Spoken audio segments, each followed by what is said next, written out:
Et bonsoir à tous, bienvenue sur la chaîne de Crypnam, j'espère que vous allez bien. On se retrouve aujourd'hui le 22 janvier 2024. Il est 11h15 pratiquement au moment où je tourne cette vidéo. On va faire un retour global sur les cryptos justement cette semaine avec des liquidations un peu inquiétantes au niveau de Bitcoin qui sont en attente. On va regarder aussi le comportement des altcoins comme d'habitude et puis on fera peut-être un review s'il y a 2-3 altcoins qui nous intéressent. Pour l'instant, on était sur une semaine, on sort d'une semaine un petit peu rouge. C'est normal, on va voir pourquoi. Pour l'instant, on est un petit peu en stand-by, on est plutôt sur une zone d'achat. Euh, Tout simplement, si on regarde avec ce graphique du Bitcoin euh, en levier pour bien déceler en fait les liquidations qui ont lieu ou non, notamment sur Binance. Ici, en fait, on est simplement en range depuis plusieurs semaines. On pourrait presque constater qu'on est en train de faire une sorte de distribution de week-off, donc il faut faire attention. Par contre, on devrait avoir normalement un autre retour aussi, il me semble, pour valider la week-off. Euh, Sans aller plus haut que celui-là, mais peut-être aller au niveau de la résistance.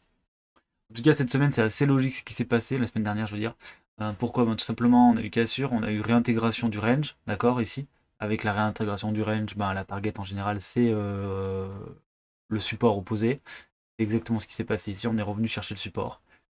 Donc là, on s'attend à tout simplement à l'effet inverse, c'est-à-dire un retour ici, on va chercher la liquidation, donc on passerait sous le pattern là. On liquiderait les deux points, hein, celui-là et celui-là.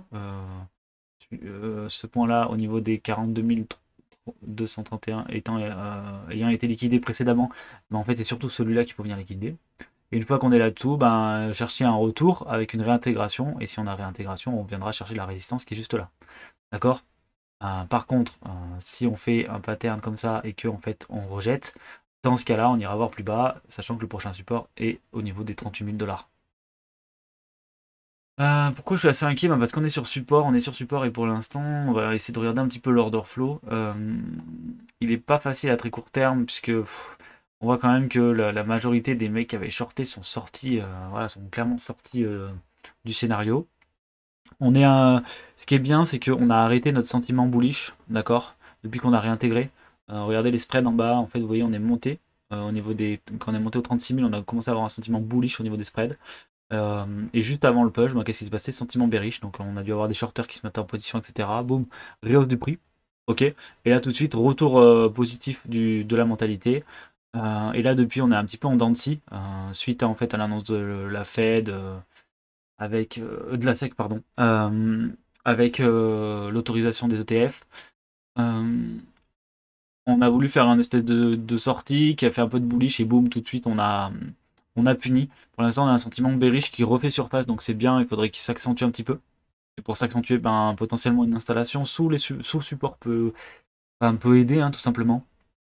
Donc c'est ce qu'on aimerait voir du côté de Bitcoin, avoir vraiment cette liquidation et que là le sentiment des spreads soit plus négatif que ça, c'est-à-dire qu'on ait donc le mouvement comme on a dit et que là les spreads s'enfoncent tout simplement. Et idéalement avec un ratio long qui remonte, montrant en fait que les shorters sont sortis de position et que c'est plus les longs maintenant qui sont en équilibre. Ici on n'oublie pas qu'on est plutôt côté baleine, hein, on voit souvent les shorters, les sommets de marché quand le long est le au plus bas, d'accord. Vous voyez ici par exemple, d'accord. Et inversement, des bottoms locaux lorsque le ratio long remonte un peu plus fortement.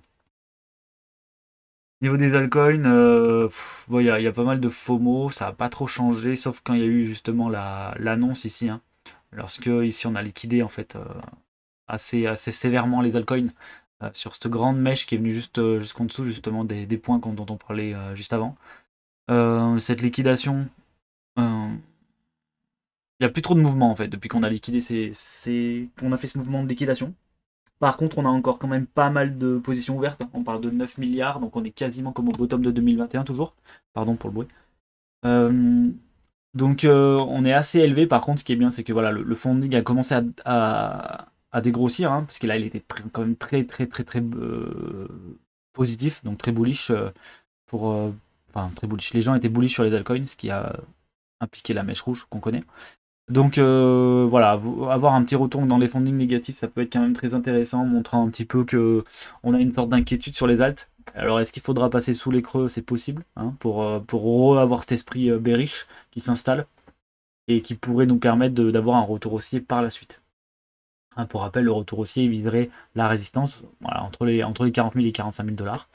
Moi, ce qui m'inquiète beaucoup, c'est ce qu'on va voir autour des 39 000 dollars au niveau des liquidations sur Bitcoin, là, donc sur Binance Future. On a un mur ici, là, que j'aime pas du tout, entre 39 000 et 38 000. Vous voyez qu'au niveau des liquidations short, on n'a plus grand chose à aller chercher. Par contre, là, on a un mur de liquidation entre les 38 000 et les 39 200 dollars qui fait assez peur quand même. Donc, alors, soit ce qui va se passer, c'est qu'on va passer sous le creux et hop, les ordres vont disparaître. Ce qui fait qu'on aura attiré entre guillemets le prix, sauf que en enlevant les ordres, ben, le prix n'aura pas besoin d'aller plus bas. Soit c'est vraiment des prix de liquidation et dans ce cas-là, on va venir les taper et ça va être sévère et on va venir taper ici au niveau des.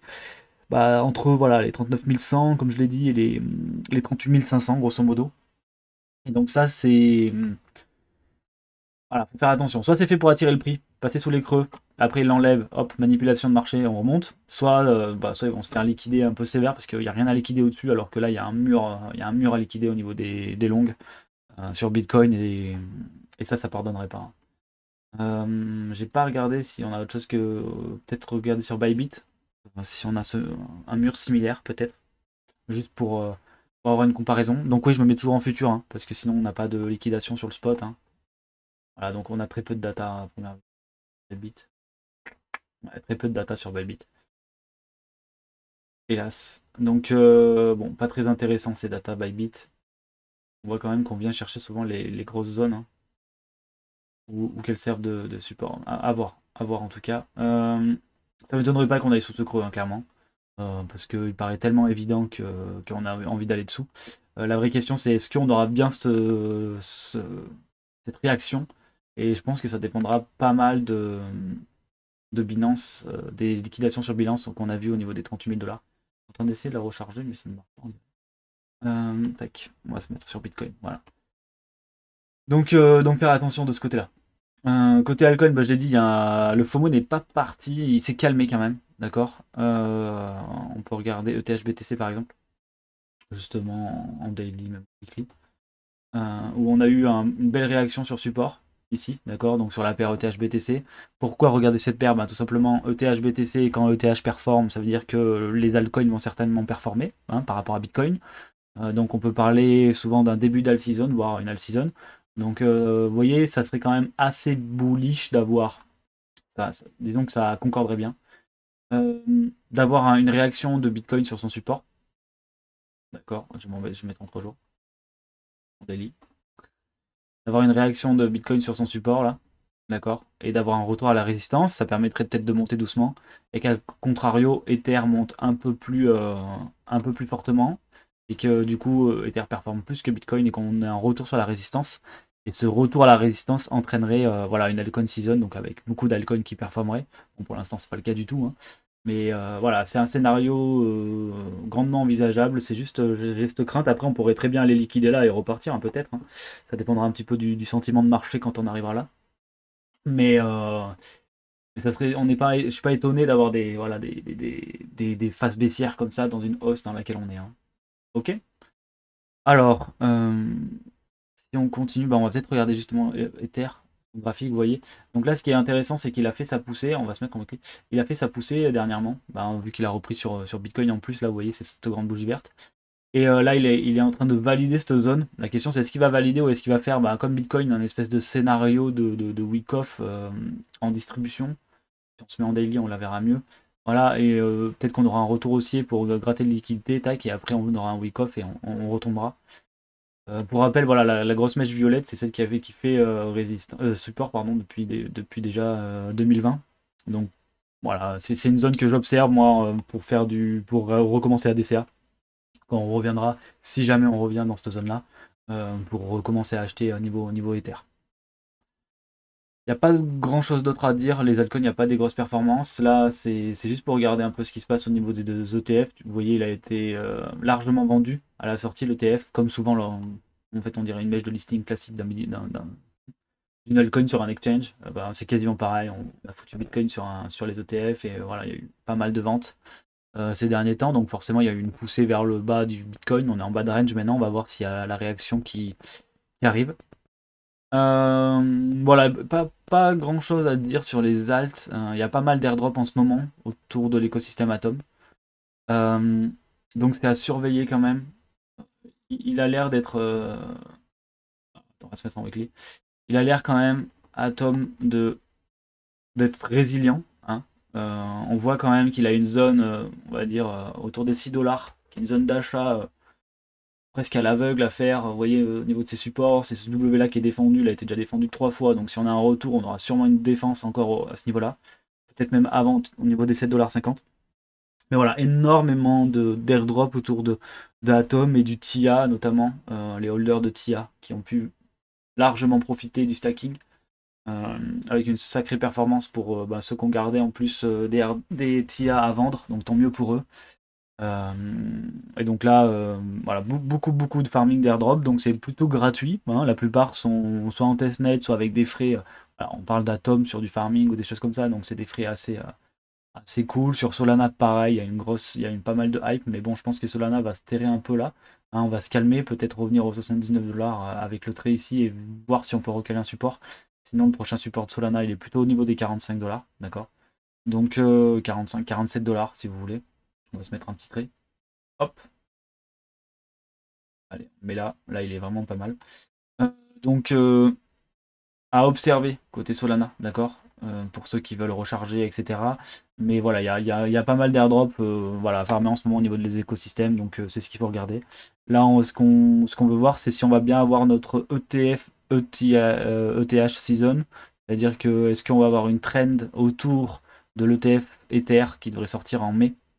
Et du coup, ben, ça en accord avec le fait qu'on aurait une altcoin season parce que du coup on aura un retour de TH haussier et certainement haussier par rapport à Bitcoin.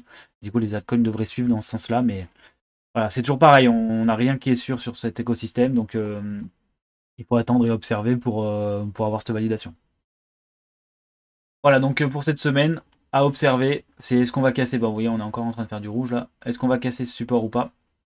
Beaucoup de liquidation au niveau des 39 000, 38 500, 39 000 $. Est-ce que c'est fait pour attirer? Est-ce que c'est fait pour se faire liquider tout simplement? Ils vont se faire éclater. C'est la grosse question qu'on va avoir parce que lorsqu'on va gratter les liquidités et qu'on va devoir repartir ou pas au nord de cette résistance. Je vous souhaite à tous une bonne semaine. Faites attention sur les marchés comme d'habitude si vous êtes trader, etc. On trade les ranges. Par exemple pour les ranges, voilà, on achète les supports, on vend les résistances. On essaye d'éviter de faire des trucs de folie autour de ça. Les ranges, ou sinon on achète les cassures de range justement pour avoir un trade gagnant. Bah, par exemple ici une cassure baissière et on a les liquidations au niveau des 38 500, 39 000 $ qui nous donnent un objectif. Et en cas de réintégration, bah, du coup comme on l'a vu, un retour au niveau des 44-45 000 $ à trader. Voilà pour le petit trading de range sur Bitcoin par exemple, pour des idées comme ça à mettre en place. Je vous souhaite à tous une bonne semaine, on se retrouve la semaine prochaine pour pareil, un petit review sur les cryptos. Bonne soirée, bonne soirée. Bonne journée à tous, bonne semaine, ciao bye.